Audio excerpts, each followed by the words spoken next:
ബി.ജെ.പിയും പോലീസും അരവിന്ദ് കെജ്രിവാളിനെ വധിക്കാൻ ഗൂഢാലോചന നടത്തുന്നുവെന്നാരോപിച്ച് ഡൽഹി മുഖ്യമന്ത്രി ആതിഷി രംഗത്ത് വന്നിരിക്കുകയാണ്. കെജ്രിവാളിന്റെ ജീവൻ ഇല്ലാതാക്കാൻ ഈ രണ്ട് വിഭാഗവും ഗൂഢാലോചന നടത്തുകയാണ് എന്നും ഒന്നിനു പിന്നാലെ ഒന്നായി അദ്ദേഹത്തെ ആക്രമിക്കാനുള്ള ശ്രമങ്ങൾ നടത്തുകയാണെന്നുമാണ് ആതിഷി ആരോപിക്കുന്നത്.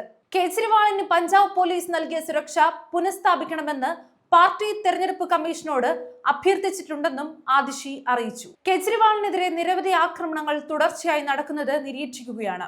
ഒക്ടോബർ 24-ന് വികാസ്പുരിയിൽ വെച്ച് ഡൽഹി പോലീസിന്റെ കൺമുന്നിലാണ് അദ്ദേഹം ആക്രമിക്കപ്പെട്ടത്.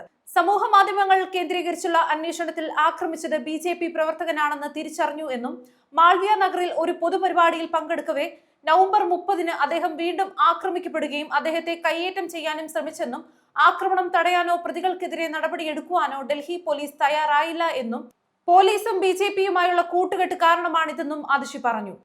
അമിത്ഷായുടെ നിയന്ത്രണത്തിലുള്ള ഡൽഹി പോലീസിൽ വിശ്വാസമില്ല എന്നും കേജ്രിവാളിന്റെ സുരക്ഷയിൽ ആശങ്ക അറിയിച്ച് ആം ആദ്മി പാർട്ടി മുഖ്യ തെരഞ്ഞെടുപ്പ് കമ്മീഷനെ സമീപിച്ചിട്ടുണ്ടെന്നും ആതിഷി പറഞ്ഞു.